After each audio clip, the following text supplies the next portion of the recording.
হাই বন্ধুসকল, আজি মই আহিছোঁ অসম এখন চৰ-চাপৰি অঞ্চলত। তাত ফুৰিবলৈ আহিছোঁ মোৰ বন্ধু এজনৰ লগত। তেওঁ এগ্ৰিকালচাৰৰ ক্ষেত্ৰত কোম্পানীত কাম কৰে, তাৰ লগত মই চাব আহিছোঁ।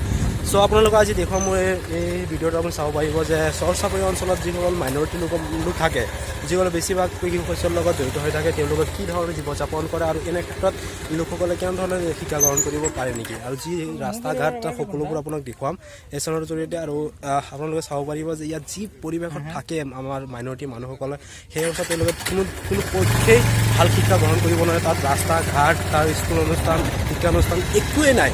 চ' এই সকলক যেতিয়া মানে মাইনৰিটি বুলি অভিহিত কৰা হয় আৰু বাংলাদেশী বুলি কোৱা হয় এইসকলক, সেই ক্ষেত্ৰত আপোনালোকক দেখুৱাম আজি যে কি ধৰণৰ পৰিস্থিতি থকা হয়। আৰু এই বিশেষকৈ লুংগি পিন্ধা বা দাঢ়ি থকা মানুহসকলক যি মাইনৰিটি বুলি বাংলাদেশী বুলি কোৱা হয়, তাৰ কাৰণ আপোনালোক আজি দেখুৱাম। আৰু আপোনালোকে চাব পাৰিব যে ইয়াত থকা মানুহবোৰৰ ঘৰ বাৰী, ৰাস্তা ঘাট কেনেধৰণৰ আছে।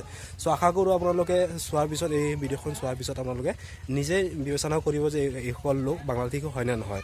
বলক আপোনালোকে আগতো আৰু ভিডিঅ' দেখাম, খেতি বাতি, ঘৰ দুৱাৰ, ৰাস্তা ঘাট চব দেখুৱাম। গতিকে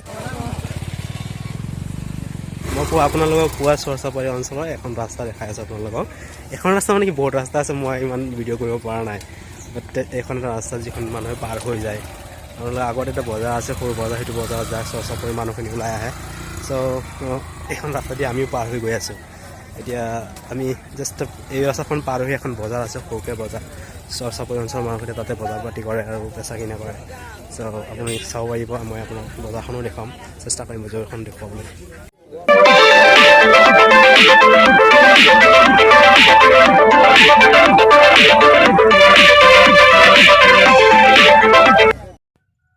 ৰাস্তা আৰু বজাৰটো চাই পালোঁ। এতিয়া বলক আমি এখন খেতি ভিজিট কৰোঁ আৰু খেতিয়কৰ লগত কথা পাতোঁ, তাৰ মন্তব্য বুজি পাওঁ কেনেধৰণৰ কি কৰে।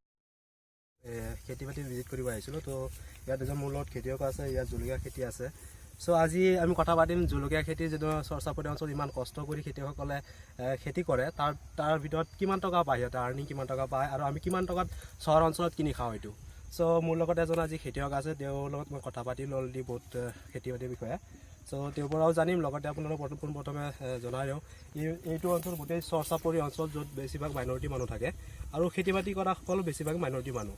চ' আজিকালি মই যি পৰিস্থিতি চালোঁ আজি এই অঞ্চলবোৰত, যি কষ্ট কৰি মানুহবোৰ থাকে, যি কষ্ট কৰি খোৱা দোৱা কৰে বা খেতি বাতি কৰি যিদৰে তেওঁলোকে যিমান কষ্ট কৰে, সেইমতে তেওঁলোকে যিটো পাব লাগিছিল সেইটো নাপায়।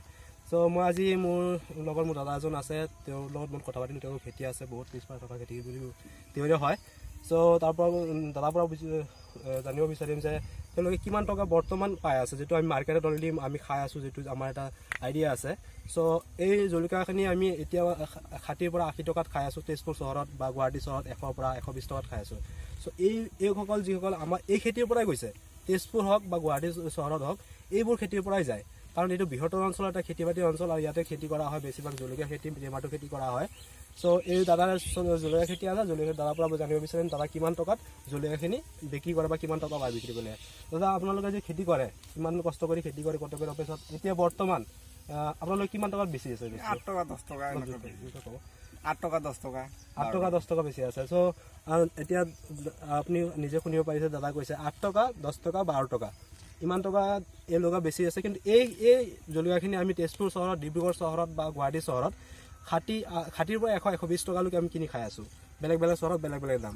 চ' আপোনালোকে এতিয়া বুজিব পাৰিছে যে যিসকল খেতি কৰে, হাড় ভঙা কাম কৰি পেলাই তেওঁ 10 টকা কেজিত পায়, 10 টকা 12 টকা কেজিত পায়। কিন্তু মধ্যস্থকাৰী বাকী বিজনেছমেনসকলে যি বেপাৰী আছে, বেপাৰীসকলে কিমান টকা তাৰ পৰা লাভ কৰে। গতিকে এই ক্ষেত্ৰত চৰকাৰে অলপ ধ্যান দিয়া দৰকাৰ, আৰু আমাৰ খেতিয়কসকলৰ যাতে সুবিধা হয়, ডাইৰেক্ট ইয়াৰ পৰা ডাঙৰ ডাঙৰ চহৰত পঠাব পাৰে মালখিনি, কেঁচা মালখিনি, এটাৰ ব্যৱস্থা চৰকাৰে কৰিব লাগে মোৰ মতে।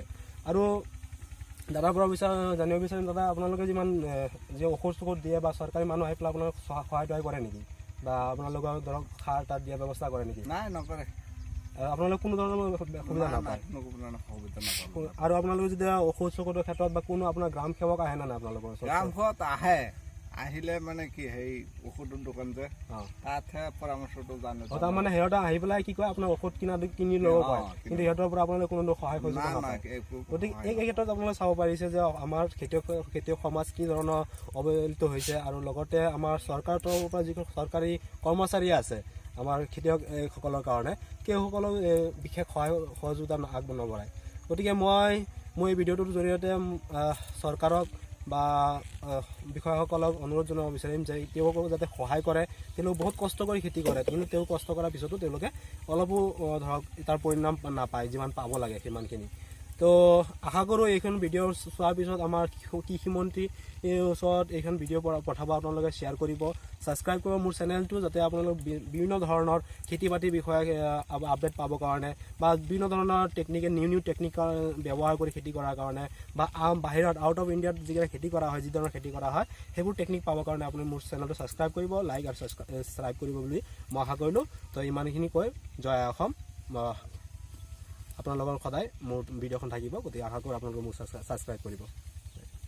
এতিয়া নিয়মমতে ছাবস্ক্ৰাইব কৰিব লাগে আপোনালোকে, গতিকে ছাবস্ক্ৰাইব কৰি দিয়ক প্লিজ, আৰু বেছি নকওঁ।